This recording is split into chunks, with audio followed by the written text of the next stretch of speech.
Tangina. Ang hina ng sound. Wait lang.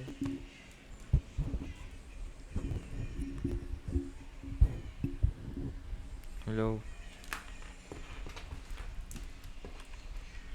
Hello.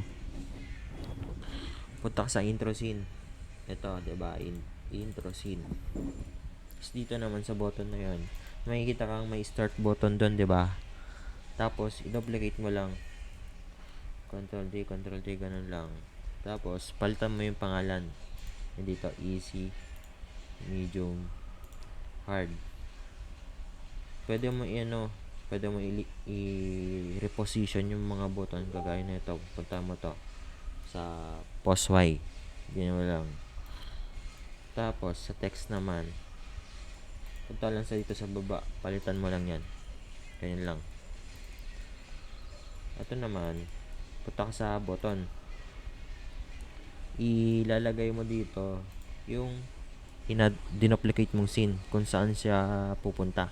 Halimbawa dito, sa medium, papapuntahin ko siya sa main scene 2. Sa hard naman, main scene 2. Sa medium naman, nasa main scene 1. Palitan mo lang to. Dapat kapangalan. Pagtapos nyan, punta kang main scene 1.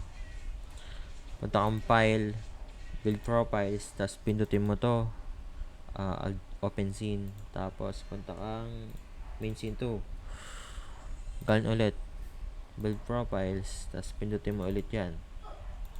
Tapos punta ka sa intro scene. Try mo i-play, tapos kung pupunta siya sa designated scene na pupuntahan niya.